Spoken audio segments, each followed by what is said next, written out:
go to the beach. We're going to the beach after work.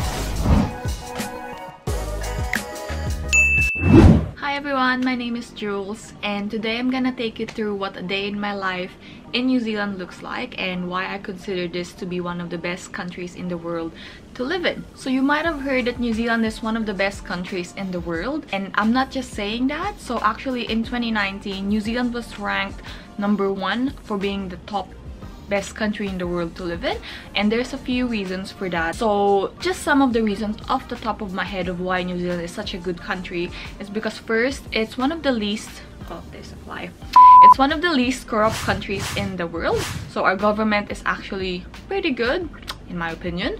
The second one is, of course, the nature and the landscape in New Zealand. So you will see many amazing photos of New Zealand, the New Zealand landscape and the sceneries. So in here, if you love to go out and travel and go on many adventures, New Zealand is the best place, I think, or one of the best place to do that. There are also no snakes in New Zealand, which is a big bonus. So in comparison to Australia, Australia has quite a few known dangerous creatures, while in New Zealand there's actually almost no dangerous animals here that I know of. So we don't have any snakes, we don't have any bears, there's no crocodiles or alligators that you can find on the lake. Aside from birds, it's birds that steal stuff. So we've got wekas, I'm pretty sure, are pretty known to steal things. Also, the kiwis are really lovely.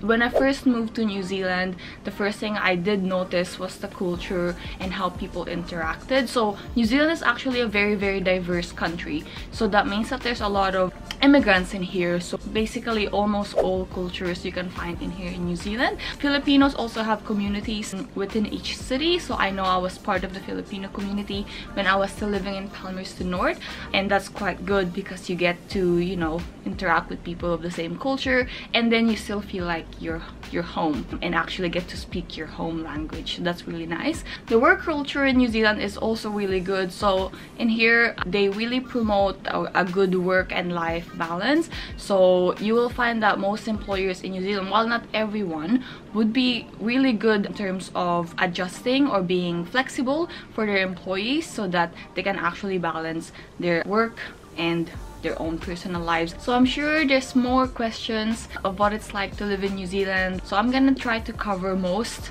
of what I can while I take you through the day. So let's get started. So a typical day for me starts, my alarm goes off in the morning, usually around 6 AM. But because I'm a snoozer, I like to keep snoozing. Because it's summer, Guido has a summer job doing gardening, so we get up around the same time. He leaves earlier, but I get up at the same time with him, and we like to have a nice cup of coffee together before we tackle the day, because you just need that boost of energy and motivation. So depending on the day, I would either work from home or go in the office. So ever since COVID, companies and organizations in New Zealand have adapted to flexible working, and that's the same for the organization I work for. So we're actually allowed to work 2 days at home and 3 days in the office. I feel lucky enough that I get to do that, and it's very easy to work from home because I'm still in my pajamas and I can just open my laptop and get the work started. If I'm going to the office, I will have, of course, a nice hot shower, and I will just get ready for the day. It would usually take me about 30 minutes to get ready, but we will just skip that part to where I'm actually all ready. I'm not a makeup blogger or a fashion blogger, but just to pretend that I am, this is my outfit for today. So I'm wearing Vans, just a cute skirt, cute top, and a blazer to look professional. Yeah, let's go to work. I'm a bit late, but that's okay. I mean, I'm not late. I'm late in my own time. I could start anytime I want and finish as long as I've done my 8 hours. So on my way to work, it would usually take me 20 to 30 minutes depending on the time I leave to get to the office. So because I live in Hamilton, which is busier city in New Zealand, we do get traffic during rush hour. However, traffic here isn't so bad in comparison to Auckland, which has 1.5 million people, or Wellington, which is the capital of New Zealand. Traffic there could go from an hour or longer, and that's the norm for those cities. In Hamilton, 30 minutes is pretty long, and when I actually used to live in Palmerston North, there was no traffic at all. When I was living there, I think there was about 80,000 people, so there's no traffic, and it took me 7 minutes to get from my place to work. So in places like Auckland or Wellington, it's more common to take the train or the bus because it's more practical if you live in those cities. And one of the reasons for that is, of course, the traffic. So just petrol, paying for petrol isn't as efficient than if you just take the train or the bus. It's almost cheaper. Then also you have to pay for parking. It's not that easy to, if you're working in town, parking can be quite difficult. So people would normally, if they prefer to drive to work, then they would have to pay monthly fees. Maybe that could go from anywhere between $80 to $120 a month, which is quite expensive. So if you live in those cities, then you would find yourself probably not choosing to drive your own car. In my own opinion, the public transport in New Zealand isn't as great. I mean, if you compare to the Philippines, where for example in the Philippines you could just catch the jeep or the bus whenever you want, but in New Zealand everything runs on schedules. The forms of public transport in New Zealand is train, the bus, or you've got taxi or Uber. So obviously taxi and Uber can get quite expensive. You wouldn't be doing that on a day-to-day basis. But if you're taking the train or the bus, they run on schedule, so you have to kind of make sure that you time it right. So for example, the bus here in New Zealand, there's a timetable, right? So you have to go to the bus station at the right time to catch the bus. Otherwise, when you miss it, then you might have to wait an extra 20 minutes for the next bus. Also, obviously the bus would have specific stopovers. So in the Philippines, you could just say para or stop the bus or the jeep anywhere you want. In New Zealand you can't do that. So you have, normally most buses, there's a button to press that tells the bus driver to stop at the nearest next bus stop. So that's how it goes here. So in saying that, in most places in New Zealand, it's almost essential or a necessity to actually own a car. So almost everyone I know owns a car, and it's just kind of like a basic need that you must have here. However, I do know some people who live in, I think, Welly, where they chose not to have a car because they live and work in town and they just didn't find the need to actually own a car. So when I get to work, I usually park in the same parking spot. So it's normally longer than or further than normally where people park, but I like to park there because I'm almost always guaranteed a car park. Once I get to work, I go and set up my desk and just prepare for the day. Due to confidentiality, I can't actually say where I specifically work. However, I can share that, as you can see, I work at an office job. So it's a normal 9 to 5 job, and I work 40 hours a week, so that's full-time equivalent here in New Zealand. And just as a general idea of what I do is I work at the learning and development department for my organization. So we're in charge of learning and development, so that is my role. So it's a great job and I'm really enjoying it. As I said before, the work culture in New Zealand is pretty good in my own opinion, and of course that depends on where you work. In New Zealand, again, the work-life balance is pretty standard here. Employers, I suppose, get to be more flexible in that areas. And also things like mental health, it's also very important. It's also great in New Zealand if you have a family. So I don't have any kids yet, but if you have a family, you get quite a bit of government support. So you can get weekly payments, and there's extra support for parents. The current minimum wage in New Zealand is $20 per hour, but I believe that from the 1st of April 2022 that will go up to $21.20, which I think they're trying to match the inflation rate. In terms of the cost of living will depend on where you actually live in New Zealand. It's pretty high at the moment in general, especially with the current COVID economic situation and how that's impacting all the prices. But in general, New Zealand can get a bit pricey from time to time. So if you live in Auckland, Wellington or Christchurch, which are the biggest cities in New Zealand, then cost of living is usually higher there. However, in Hamilton, for example, it's still pretty expensive if you compare it to the cost of living in where I used to live in Palmerston North. When I was living in Palmerston North, I used to rent a sleep out, which is again similar to this but smaller, and I was paying $155 per week, and I had the entire place to myself. I had my own bathroom and a small kitchen. When we moved to Hamilton and we were flatting, so we didn't even get the entire place, we were paying $280, and that was for 1 bedroom and 1 office space, but we did get our own private toilet and shower. Right now the place that we're renting, as you can see, and also the house tour video that I'm gonna link here, we are actually paying $350 per week. So it is pretty pricey. At least for this place, we get the whole house and it's private, and power is also included. We're just paying for our Wi-Fi separately. There is, however, a housing crisis that's happening right now in New Zealand. What I mean by that is that if you're an average earner, or if you earn just even above the medium income range, it would still be almost impossible for you to buy a house, and that's because of how strict the banks have been with their lending criteria. So right now, if you are spending money on takeaways every week, alcohol and things like that, the bank will look into detail and say that's actually, you have too much expenses, you can't afford to buy a place. And also you have to save at least 20% deposit in New Zealand.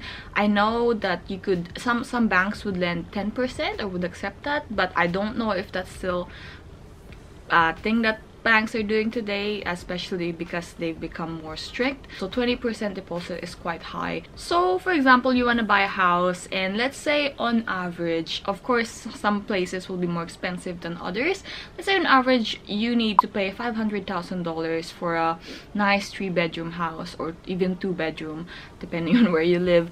You would, if you need 20% deposit, that means you need to save 100,000 New Zealand dollars, and I don't even earn that much in a year. So just saving that much can be a struggle for some people. What's good about New Zealand is there's a scheme called KiwiSaver, which was introduced in 2007, and what that means is that it's basically a fund where your employer would automatically take money out of your paycheck depending on the percentage that you choose. So you can choose 3, 4, 6, 8, or 10% out of your pay, where they would take that automatically and put it into your KiwiSaver, or your fund. And your employer on top of that is also legally obligated to contribute a minimum of 3% of your pay, and the government also tops that up every year for about $530 or $40 a year. The scheme is designed to help Kiwis with retirement, so that's the original intent. So when you're 65, you can withdraw the money, or if you're buying your first home. You can also take it out if you're permanently living overseas, or if you're actually terminally ill, or you're in serious hardship. But they have pretty strict criteria on when you can take the money out, so you can't simply just take it out whenever you want or access it whenever you want. So right now, both Guido and I have KiwiSaver, and we're obviously just trying to continue contributing to that as much as we could, so that at some point, maybe 2 to 3 years from now, we could hopefully buy our own home. So let's talk about the weather. So I was actually just trying to Google just then what you call a country with 4 seasons, but it didn't come up as easy as I thought it would come up. So I don't really know what it's called, but New Zealand has 4 seasons. So we have winter, spring, summer, and fall. So in New Zealand, the dates for the weather is that summer would be between December to February. Fall would be from March, April, May, and then it would be winter during June, July, August, so around my birthday, and then you get spring from September, October, November. So that's normally how it goes. Summer here can get really hot depending on where you are. So in Hamilton, because we're closer to the top, we do get really hot summer, so it could go between 27 degrees to 30 something degrees depending on the day. And during winter in Hamilton anyway, we get about it gets pretty cold, like under 10 degrees, but not super cold. So only actually some places in New Zealand get snow, so not every place. So that's more common in the South Island down the bottom, but in Hamilton we don't get snow at all during the winter. During summer it's really good in New Zealand because you get a lot of sunlight. So that means that I think from 6 a.m. up to 9 p.m. the latest, there is sunlight, so the sun doesn't go down until after 8:30 or 9. Then in winter, of course, that starts to decrease, and in winter it would be dark till 7 in the morning. It would still be pretty dark, and then you get the sunset around 6 p.m. so you get less sun time. So because right now it's summer, what Guido and I are actually trying to do, and we have been doing, is we have been trying to go to the beach as much as we could, even on weekdays. So the beach is an hour drive from here, and the cost of petrol is pretty high, but we said, you know, that doesn't matter, we'll go anyway. So we would go whenever the surf forecast is good. So, and we go to Raglan to surf, of course, and we would go there straight after work, so normally around after 4:30, because I finish work around 4:30, and the same for Guido. So after that we'll just pack our things and then go. So we would be packing our surfboards, our wetsuits, and some food. So I've just finished work and I'm just stopping by the grocery store because Guido and I are gonna go surfing, and what I need to buy is a couple of energy drinks because surfing takes a lot of energy, especially if we're there for we're usually there at least 3 hours. Oh, the sun is just on my face. That's too dark. Anyway, and I got a couple of energy drinks, one for me and one for Guido, and I also just buy some twisty bread, pull apart bread, just to fill us up, give some carbs and some energy. So we'll just have a go at that. But before we do that, of course, gotta put on our mask.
So if you go on a weekday night, it's usually very quiet here. Like, it's probably 7:30, 8 o'clock. There's practically no one on this beach.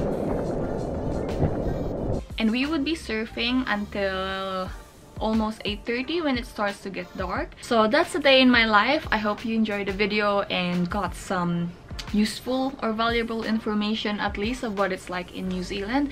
Again, it's one of the best countries to live in, and personally I think I see myself living in New Zealand for the rest of my life. Like, it's a great country if you want to raise kids here. I think it's very good for family, and it's very good if you like adventures and traveling. So thanks for watching, and please like, comment, and subscribe. See ya!